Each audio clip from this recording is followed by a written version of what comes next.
Hello to all my booty seekers and cheek chasers. This is the Carpe Natem Podcast. I'm your host, Nate De La Hoya-Reynoso, and I am so grateful you are listening to this episode. If you're new here, you should know that I believe that my purpose is to uplift, inspire, and educate others to communicate masterfully so that they can better understand themselves and the world around them. I've spent years in the personal development and transformational technology space, and I want to share with you the wisdom that was passed down to me from giants in the industry. So if you're on a journey of self-mastery, just like me, looking to make dreams a reality and willing to be a leader for your family and community, then join me in seizing the butt cheeks of life and giving them a big ol' squeeze. Let's jump into the show.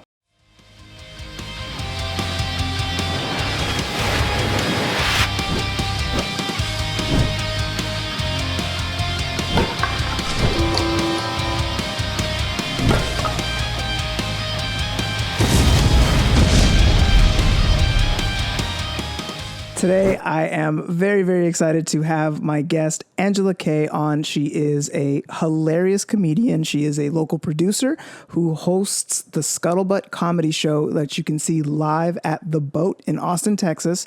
She was actually one of the people that first encouraged me in comedy, and I thank her for putting me on my first show. So not only is this person super talented, super hardworking, super funny, but they were also incredibly beneficial, and they were a big part of my comedy journey. So I have so much to be thankful for, and I'm very grateful to have Angela Kay on. Well, thank you so much, Nate. Thank you. Wow. I'm all cheek grinning like, oh my God, emotions activated. I really enjoyed your story that you've shared on stage as well as you shared on me privately.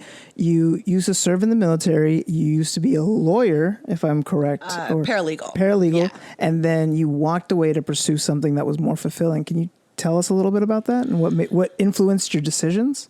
Well, what influenced me to leave the law firm was they made me. So, yeah, it was basically over an accusation that put my character into question, and they basically had no choice but to let me go. If I had, yeah, it was a whole thing. Like if yeah, it was a whole fucked up thing. But anyway, I went through quite a bit of time of trying to figure out who I am, what I wanted to do with myself, because I went through so much to get that degree. Mm-hmm. And I did that so that I could have a way to take care of my kids and take care of my family and take care of myself. You know, I had kids really young. And when that happened, it just kind of snapped with me like, what the fuck? Mm-hmm. You know, like how can things like this happen to somebody that has worked so hard? So like I went through quite a long time of just being angry and bitter, and went through, actually got diagnosed with delayed onset post-traumatic stress disorder from my time in service. After I'd gotten let go from that law firm. And I don't know, just a whole lot of dark time. Got hooked on meth, went to rehab, all this stuff. And a few years after I got out of rehab, I was sitting there talking to a couple of friends of mine, and I was telling them about some of the things that happened to me when I was in the military that caused me to have the disorder and to go to rehab and all that stuff. And I guess I was just saying it, being a smart ass like I am. Mm-hmm. And my friends were laughing, and they were like, oh my God, I feel so bad for laughing at such a dark time in your life. But like, how are you doing this? And my friend actually told me, you know, you should totally, you're sitting here saying you don't know what to do with yourself. Like you should go try comedy. And so I was like, why not? So the next week I went to a little class. The following week I got on stage, and I have been on a journey of self-discovery ever since. And it has been amazing, honestly. It's beautiful to watch, because just in the year that we've known each other, you've not only really stepped into yourself, but you're more confident with your material. You're putting on shows yourself. You're highlighting amazing comics from around the area and really like putting out there talent and showing and showcasing what is around in Austin, as well as like giving yourself out there, which is amazing to see because everything that you do, it's just all high energy. It all comes from a place of love. And I admire your vulnerability to tell us such an amazing story. Thank you. I appreciate that. Something I noticed, especially with artists and performers, is that it's often that we tend to use the terrible and dark things that have happened to us in a way where we're able to transmute it into something creative. And that creativity ends up becoming something that resonates with other people. Do you think that comedy and joking was a coping mechanism that just evolved into something that you work at now as a talent? Oh, absolutely. Absolutely. Like it's so weird how people can really resonate with the dark if you can put it in a funny way, you know? Like I haven't really been able to dive into my military service on stage yet because there's so much of it that when I start to talk about it, I just come off crazy. And I'm like, okay, well, I mean, I want to be crazy on stage, but like there's a difference between being funny crazy and like it's actually their crazy. Right. You know? So it gets to a point where you feel like, is this person about to like jump off stage right now? Oh, yeah. Like what happened that night when I was on Kill Tony. Yeah. Oh my, your performance was lovely. That was a bad day met tequila and adrenaline is what that was.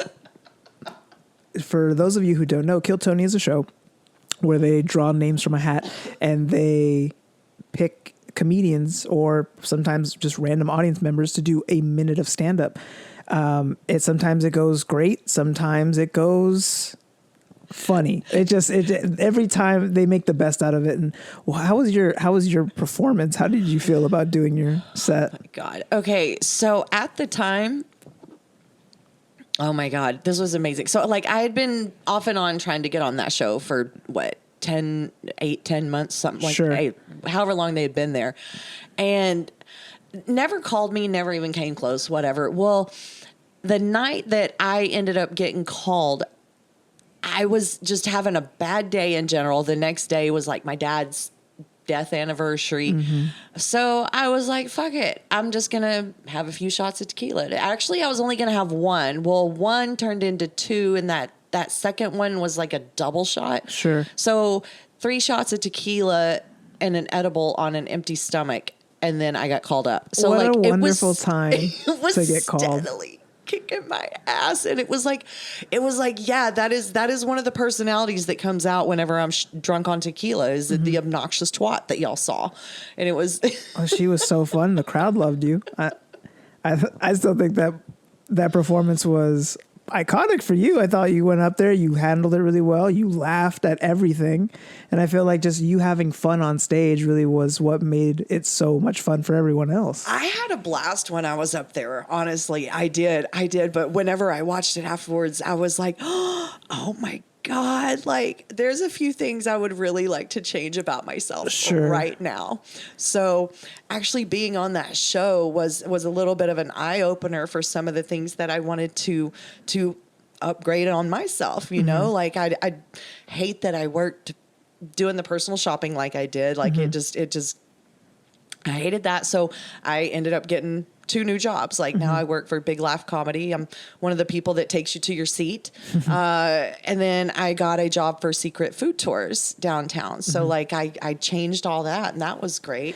I still love the fact that the 2 new jobs are still aligned with the whole creativity and comedy thing, because with Big Laugh, you're seating people at shows, you're putting in the work out, you're surrounding yourself with comedians and around venues and shows. So you're still in the industry. And then with the tours, even though it may not be comedy, by speaking to multitudes of people, they're getting their first taste of Austin often. They're getting their first taste of Austin, and it's often with you, which is a treat in itself. Well, thank you. So I just like how you're also able to perform and then probably bring your humor into the tour itself, right? I'm sure you just bring your personality. Oh yeah, I have a total blast with it, and as a matter of fact, I will preface it with them. I'll ask them, "Have you ever been to Austin, or have you ever even been to Texas?" And a lot of times the answer is no, and I'm like, "I am so happy to be your first experience here." And I just, I tell them about the comedy scene, and tell them about the music scene, and definitely work towards learning how to write clean comedy, because you can get booked a lot more with clean comedy. So I've already been working on that. And every once in a while I can throw in a little bit of my off color stuff just to see who's cool and who's not, It's an interesting craft because you can go super clean and do really well. And then there's the people who just go hard and go, and they're the ones that get banned from venues, banned from shows. And it's very interesting because there is a spectrum of comedy. And I know for you at your shows, you sometimes limit what some people can say because you want to make sure that not only do they respect the venue that they're at, but they respect the people that they're performing to. What some people would say something negative towards that. I think it's very interesting that you do that because it allows the space to be safe, but you don't cripple the comedians and they're not allowed to say anything. Yeah. What do you say to those who kind of maybe have some critiques on that? So it's a very actually, unique approach.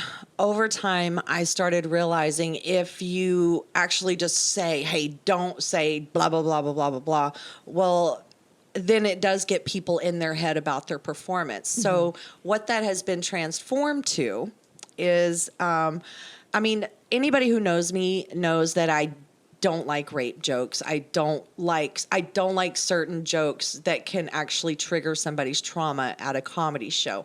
I don't like that. However, some people are good enough and smart enough and witty enough to be able to bring not bring light to the topic, but bring some sort of dark humor to the topic. So what that has actually been transformed to is I don't really have any rules for content.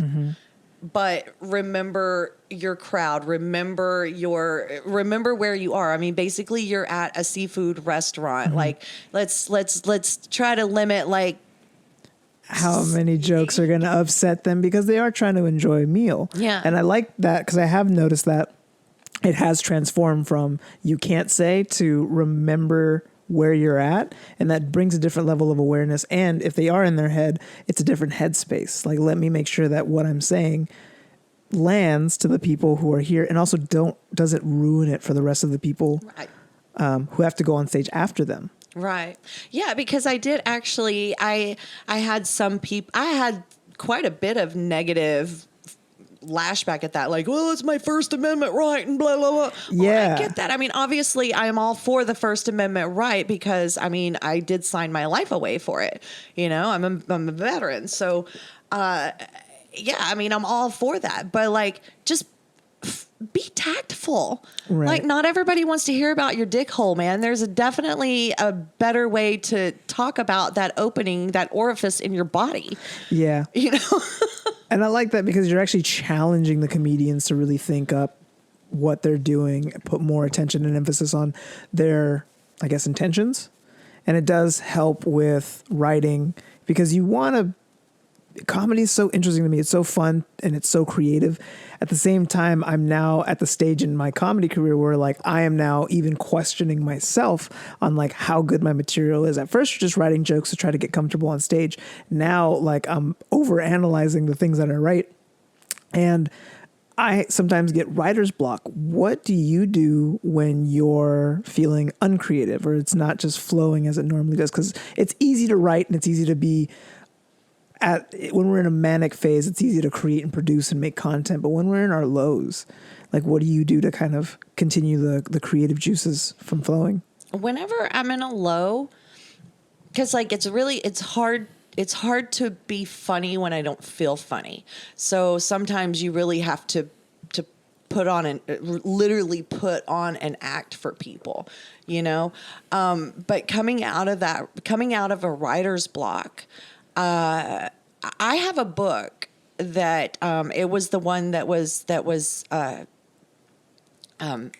recommended to me that I like to go through and read every once in a while, just so I can remember, like, hey, these are the certain rules that typically make people laugh, like the rule of three and the way that you work the rule of three, or misdirection, or, a setup punch, like just different styles to bring things, and then go through and just look at all the notes that you've made. Some of the stuff that you're like, oh, I could make something funny out of this, but you can't quite figure it out. Well, whenever you go through and you look at the technicalities of how to structure a joke, then it's like, oh, okay, well, I can think of two minor things and one big thing that will make this particular premise funny, or I can think of, oh, well, I'm going to guide them to think we're going to do this and go with the angel, but nope, we're going to go with the devil. You know what I mean? Those are ways to do it. And sometimes you have to just walk away from it for a little bit to maybe get some other aspects of your life in order that you've been neglecting because you've been on this, because I know a lot of comedians, and I'm one of them, like, whenever I'm in it, I am in it. And then I can wear myself out with it. I did that whenever I first started producing shows last year. I ended up with 3 venues, and I was doing it wasn't for very long, but at one point in time I was producing quite a bit of shows and still trying to work my normal job and have a life with my kids and all that. And it was too much and it wore me out. So I had to take a little break. And then I feel like taking that little break actually made me stronger when I came back. Of course, you never give up on it while you're doing it. You still, obviously, whenever you find something funny, you take a note of it so that, hey, I'll get to this later. It does feel like a lot of people are reaching burnout a lot faster than normal. A lot of people are going really hard, and I commend them for putting in that effort. But like you said, you have families, you have external relationships, God bless all the people who are single and still dating. Like, there's some pros and cons to being domesticated. Like, I'm very happy that I have like a support system that loves me and pushes me forward. But there's also people who are in a relationship that aren't supportive and are very criticizing, and they take away from instead of supporting. In your current social circles and in your current close circles, do you notice that there's any certain quality that like you're really gravitated towards? I definitely gravitate towards the ones who understand that not only am I a single woman and I have to work and I have to take care of all my stuff, but I also have, even though my children are grown, they're still my children. So I have to take care of them. I like the people who understand that, like, hey, we don't have to talk every single day. We don't have to hang out on a regular basis, but like, just know if you need me, I'm going to be there. Yeah.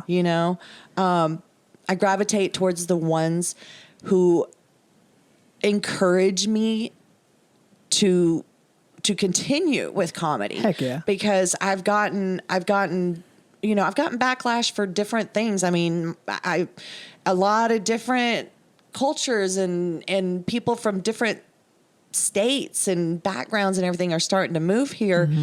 And I am a true in the country Southern woman. Now I'm definitely not like on the right side. I'm not on the left. I am way down the middle as far as all that is concerned, but I grew up with a different kind of mindset. Of course. So it's been I try to steer clear of people who aren't open-minded and who can't help feed my creativity and feed this great big thing that we could all do together. Like, it's fun to put the right lineup together. It's fun to watch everybody feed off of each other and make callbacks to each other's jokes and really build a sense of community and have all these people who are like encouraging instead of somebody who's just in it to like tear other people down or take advantage of the situation. Funny enough, Maggie Mayfield, when she was here, she said something along the lines of, if someone was busy and doing more than what you're doing, they don't have time to criticize you. It's always the people who are doing not enough who will nitpick and kind of tear you down for the things that you're doing. It's because they're not doing it themselves. Oh, yeah. Yeah, those are the people that I block. I instant block. Bah. like seriously, like with a ninja, kickiness, I don't, them out. And I don't mean to, I hope I don't sound like some kind of pretentious bitch or whatever, but No. like I'm in comedy to have fun. Like I Right. said earlier, I spent a long time in active addiction and in a very low headspace. So this has been my outlet. This has been my therapy. This has been, I would love one day to be a headlining act selling out an arena. Like that is a dream. I hope I can make that happen. I believe you can. But here it just sounds like what you're doing is protecting your energy, and that's something that's very, very important. It is extremely important. Because not only do you have to be your own cheerleader, you have to be the one that's rooting for you louder than anyone else will root for you, but you also have to then protect who you surround yourself with, because it's real easy to be around somebody and they're negative and maybe you think they're funny or maybe like you're something about them that you do enjoy, but if somebody's only bringing mold to your table, eventually it's going to get to the other food. Yeah, definitely.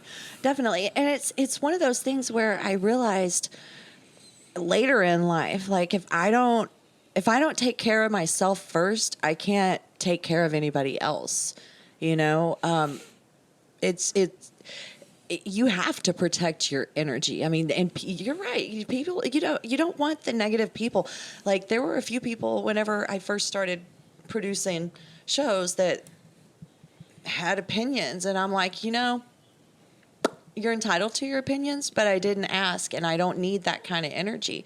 Like it's stressful and it's hard as it is, but I'm trying to bring something cool to the table where I not only, it's a paid opportunity for comics, basically, is what it is. And for someone to bring their negative opinion to it, there's one thing to be like, hey, maybe this is something that will improve, or take this as a suggestion. Some feedback is fine, but critiques and criticisms and negative views on it, or like, you should be doing this, that doesn't really help anybody. Plus, the way somebody comes at you with it will make you defensive automatically. And then now it doesn't matter even if what you're saying is valid. I'm now upset at you, so now I don't even want to do it anymore. Oh, yeah. How you say something is definitely, I think how you say something is actually more important than what you say. No, actually, I'm going to take that back. They are equally important. I mean, there's a big difference in how you present a critique. I mean, a critique can be amazing. Constructive criticism, yes. If you have some tips, some pointers, I'm so happy to hear that. But don't come at me telling me you don't know what you're doing. Well, no shit. I've never done this before. Right. But like I made some mistakes. I made some things that I definitely learned from. But all in all, it's a whole lot of fun you always feel good whenever you've put on a good production. And if someone gives you some helpful advice, you're so thankful for it. It's not like you do not seem like the type of person that if I were to be like, hey, Angela, I think you could do this to improve your set, or you could do this to improve your show, you wouldn't take it in a way of like, oh, he must think I'm the worst. So for someone to come up to you and just straight up be like, you don't know what you're doing. Well, you're right. No one knows what the heck we're doing. We're all trying to fail fast so we can learn from our losses. Yeah. Yeah. Yeah. Definitely learned a lot along the way. Do you have any advice for people who are starting in their craft or who are new to the idea of pursuing something that they're passionate about? Just go do it. I mean, more than anything, just stop thinking about doing it and just go do it, because the only way to truly learn it is by doing it and by repetition and by like what Nate and I have been talking about, just surrounding yourself with the right people. And the right people are the ones that help feed your creativity, the ones that will sit down and have a writing session with you, or you can text them and be like, hey, what do you think of this premise, and then they can just start slapping tags on for you. Like I have that with Maggie. I have that with my friend Genevieve. I have that with several people. Roderick, Roderick McDaniel. He's hilarious. He's actually a guest on the podcast too. Oh yeah, he's amazing. His story is like, I know from insane. the get, he was a killer. Yeah, yeah. He's so easy to be around. Like I love whenever I see him somewhere, like I instantly feel safe, you know? Yeah, he's the Uncle Phil that you've always wanted. He's so heartwarming and loving and encouraging, and and he's such a large man too. He's like he towers over you, but he just wants to give you a big old hug. Mm-hmm. Yeah, he's amazing, super funny guy.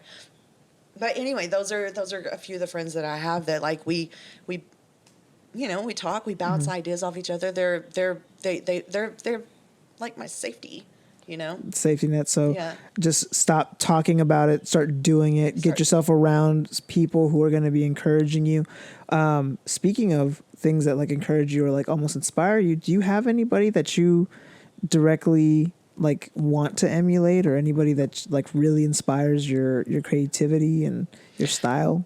No, I mean, I have comics that I really admire, and I love like their delivery style and things like that. But when it comes down to it, I just want to be myself. I want to be able to be that version of myself that I used to be, that loudmouth, that little redneck that has no filter, that, that's the person that I remember really liking before I ended up with all the stuff. And so I try to be that person on stage.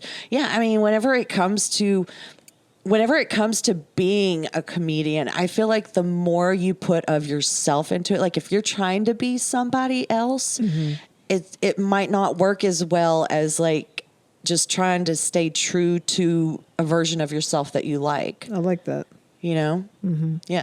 I really like that, because the most authentic version of yourself is the one that is going to get the message across. That's the thing that's going to resonate with most people. And whereas some people may think that by toning themselves down or trying to fit into a certain box, they might get more people to like them. In the end, the more integrity that you have, the more, what's the word I'm looking for? The more Uniqueness. authentic you are. Yeah. The more people will gravitate towards you anyway. You can build a following of people who like you for who you are, not necessarily for what you think others want you to be. Yeah, exactly. And trying to mimic a well-known comedian isn't going to really further your career, because that's something that people are already seeing. You want to give them something that they haven't seen. That's the whole point of it. I mean, part of being funny is telling people something in a way that they know, but they've never heard it that way before. Right. So really showing them a different perspective, really them showing them a different side, and trying to get them to see what's going on inside your mind, which I think is like, for comedy, when I watch somebody really perform, I'm almost hypnotized by their ability to take me into their mind, and I'm now walking with them through their thoughts, and that's what makes it so funny, is that we're both in the story together. Oh yeah. And another good thing to do whenever you're thinking about comedy and everything, if you actually go in and watch sitcoms or watch a comedy, you'll start realizing like, hey, that's a callback. Hey, that's a rule of three. Hey, that's all these different tactics that they have. Did I tell you what that book was? The book is actually, it's called The Comedy Bible, and it's by Judy Carter. The second edition is the most current one, and it's really good. It has a whole lot of helpful tips, how to break it down and do some brainstorming writing. So, whenever you look through a book like Judy Carter's book, and you start noticing all the different technicalities of basically how to break down and write a joke, like you'll start noticing them in movies and in sitcoms and things like that. Right. And that will actually help your writing too. Yeah, it's like finding out that the wizard was behind the curtain the whole time, and now you can see it anywhere. Yeah. And you start looking at comedy from a whole different perspective, from a place of like not only creativity and like your own lens, but looking at it from like, oh, that's how a structure is. You see the back end pieces. Yeah. That's and really then cool. you let your flying monkeys take the back end and take it to the front end. Exactly. Thank you so much for the book recommendation. I also wanted to ask, are there any quotes that you live by or that you quote in like times of struggle? Or one of my favorite quotes is by an anonymous person, and it says, "A path with no obstacles often doesn't lead anywhere." And so whenever things start getting hard, I just remember that, like, this is just an obstacle, you know? And sometimes these obstacles, they are put in your path for a reason. Like, will it make you appreciate this thing even more when you get it? Or is this something that's telling you, maybe I need to go this way a little bit, and then maybe this way will lead me back this way? It just depends on how you want to look at it, how you want to fill out the situations. How many times have you tried this obstacle? Because don't forget that doing something over and over and over again, expecting a different result, is a sign of insanity. So, like, you know, you put those two together and you've really got something. And I do believe that, because, I mean, if video games have taught me anything, is like, you have a hard course to follow because you need to be strong enough to face the battle at the end. Oh, yeah. Right. But then after the battle, there's the reward.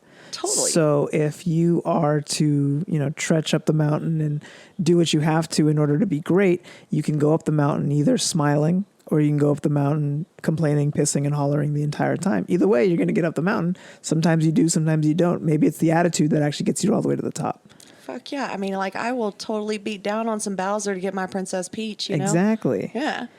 What do you think would be something that is, like, vital for somebody to get some sort of success in whatever project that they're in or whatever passion that they're pursuing? Stay humble. I mean, like, even if you really know it all, I mean, just stay humble and be kind to everyone around you. And not just because it's the right thing to do, but, like, honestly, you don't know what you can be for somebody and not even know it, you know, not even realize what a step you had in them becoming a success, you know, being able to say, man, I mean, and just knowing that you had a hand in helping somebody succeed is like a success all on your own, for sure. You know? And I mean, and that's not really the reason why you should do it. You should do it, like I said, because it's the right thing to do. But, like, you never know when your path might cross with this person again. Just always be kind. Right. And no matter what level of success I reach, I will always be thankful for you, because you gave me my first show. And, you know, you did that for me. You were at my first or second comedy show and I bombed when you saw me, but you still gave me a chuckle. You said, keep at it. You saw me a few months later and then you gave me an opportunity. And that's something that, you know, is invaluable to me, for real. That will forever be cemented as one of my, you know, that was my very first show. So that for me will forever stay in my mind. And, you know, years from now, whether I'm, you know, rocking on stages or still humble and, you know, I'm at the same level that I doubt that I'll be in the same exact place that I am right now. You know, only on to the better, but I'll always, you know, be like, I'm very thankful for Angela for giving me the opportunity. 'Cause from that, I was able to do more. I was able to be confident in my work. And, you know, I'm very thankful for you.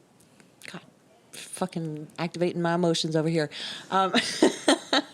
I honestly, like, you're one of those people that you have a really great energy, and I wanted to see more of you on the scene. So I'm really happy that you've kept going with it. You're a very funny person and you have a awesome energy. I'm always happy to see you and your beautiful wife walking around the corner. Well, I thank you. And I really do appreciate you for being such an impactful person on my life and for giving me an opportunity. And for really not only just talking the talk, but walking the walk. You live your actions that you speak, and you live with integrity, and you do a lot of things that show that you are not only vulnerable, but you're incredibly strong. And I am so excited to see what the future holds for you, Angela Kay. Tell the audience where they can find you if they want to follow you on socials and everywhere. Well, I am on Instagram at Angela K Comedy. That is K like Kilo Alpha Yankee. And on Facebook, Angela K Comedy. I'm on TikTok. Everything is basically Angela K Comedy that I have. I don't have Twitter. I don't know what that's going to be now that Elon Musk has bought it, but it was so hateful before. That was one of the negativities I took out of my life was TikTok. I mean, not TikTok. My God, Twitter. I love TikTok. I'm on TikTok. Just no Twitter. Twitter to me is a dumpster fire. But, some people thrive off of the chaos in it, but it doesn't seem like that's where you do your best. You do your best on other platforms. And I hope everyone gives you a look and supports you, because you are somebody that I want to see doing bigger and bigger shows. I can see you doing it, one day. Right back at you, my friend. Hell yeah. Make sure that we'll make some stuff together. Love it. Well, Angela K., I appreciate you for being a guest. Thank you, Nate. Thank you so much for listening to another episode of the Carpe Natem Podcast. If you love this episode, please consider leaving a positive rating and review on Apple Music or iTunes. It takes 30 seconds for you, but for us, it helps spread positivity to more people during these chaotic times. It helps build a community, and it makes me smile from ear to ear. Speaking of community, we have a Facebook group at facebook.com/groups/Carpe Natem. Just answer the 3 questions to get access to some extra motivation and inspiration for your timeline. If you would like to support the podcast, screenshot this episode, share it to your story, and tag me on Instagram at Carpe Natem114. That's going to be my handle across all platforms, including TikTok, if you'd like to give me a follow. If you haven't already, please rate us and subscribe on Spotify or anywhere you enjoy your podcasts. And lastly, you can find all episodes, linked to resources, and opportunities for coaching and mentoring from me at carpenatem114.com. I cannot thank you enough for spending part of your day with me. You are all rock stars taking the necessary steps to be your best self, willing to do whatever it takes, and ready to grab life by the butt cheeks. So until next time, this is Nate De La Hoya-Reynoso signing off.